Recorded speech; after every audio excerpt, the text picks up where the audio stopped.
Electoral bond scam. मैंने पूरा video बनाया इस पर कि कैसे ये एक घोटाला नहीं बल्कि घोटालों का भंडार था। उन लोगों ने इलेक्टोरल बॉन्ड दिया है, उसी के एकदम बाद उनको या तो कॉन्ट्रैक्ट मिला है या फिर जो सीबीआई का उनको इंक्वायरी हो रही है वो हटाई गई है। सवाल है इलेक्टोरल बॉन्ड्स के बारे में। राहुल गांधी जो हैं वो हर भाषण में कहते हैं और विपक्ष के नेता भी कहते हैं कि इसमें धांधली हुई है।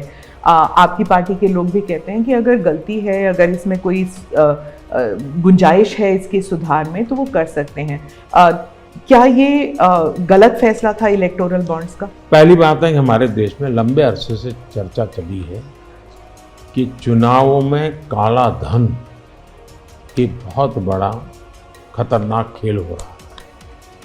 देश के चुनावों को काले धन से मुक्ति मिले, इसके लिए कुछ करना चाहिए। चर्चा लंबे समय से चल रही है।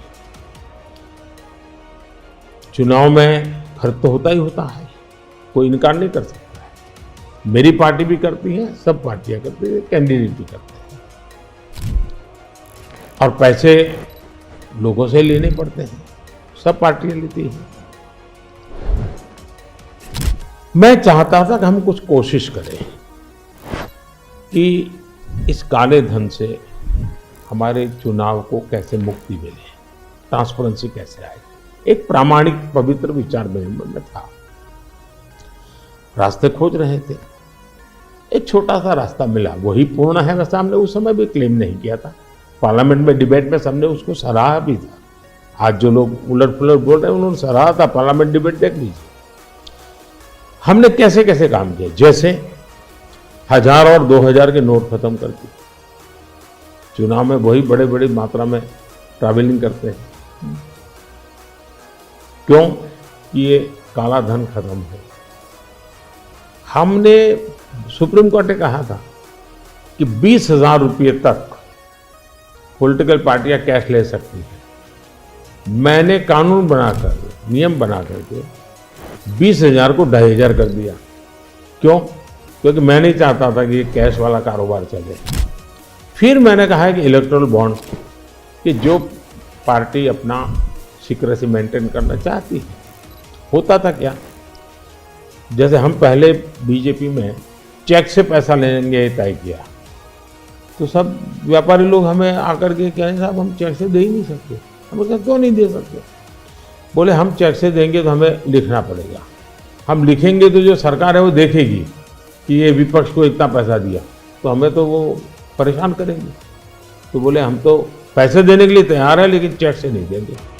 तो मुझे याद है हमारे 90 के दशक में जो चुनाव में हमको बड़ी दिक्कत आई थी, पैसे नहीं थे हमारे, और हम नियम लगा के बैठे थे कि हम चेक से लेंगे। देने वाले देने को तैयार थे, चेक से देने की इनकी हिम्मत नहीं थी। तो ये सारी चीज़ों का मुझे पता था। तो मैंने कहा तो हमने कहा भाई ऐसा है, अब देखिए इलेक्टोरल बॉन्ड न होते तो किस व्यवस्था में ताकत है को ढूंढ के निकालते कि पैसा कहाँ से आया और कहाँ गया। ये तो इलेक्टोरल बॉन्ड की सक्सेस स्टोरी है कि इलेक्टोरल बॉन्ड थे तो आपको ट्रेल मिल रहा है मनी का, कि किस कंपनी ने दिया, कैसे दिया, कहाँ दिया। अब उसमें अच्छा हुआ बुरा हुआ वो विवाद का विषय हो सकता है, इसकी चर्चा हो।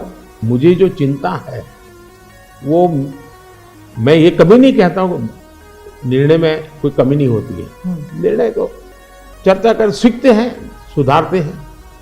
इसमें भी सुधार के लिए बहुत संभावना है, लेकिन आज हम पूरी तरह काले धन की तरफ देश को धकेल दिया है। और इसलिए मैं कहता हूं सब लोग पछताएंगे, जब बाद में ईमानदारी से सोचेंगे सब लोग पछताएंगे। अब देखिए इलेक्टोरल बॉन्ड का भी विशेषता थी, कैसा झूठ चल रहा है।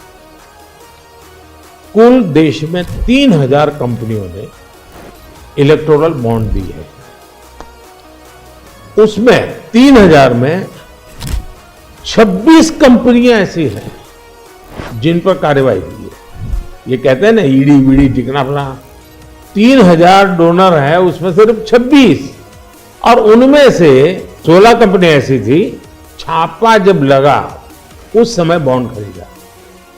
कोई जोड़ सकता है इसको, अगर बॉन्ड खरीदा, लोग ये जोड़ रहे हैं, उसकी विशेषता यह है कि ये जो 16 कंपनियों ने बॉन्ड खरीदा उसमें से 37 पैसा अमाउंट बीजेपी को डोनेशन में मिली।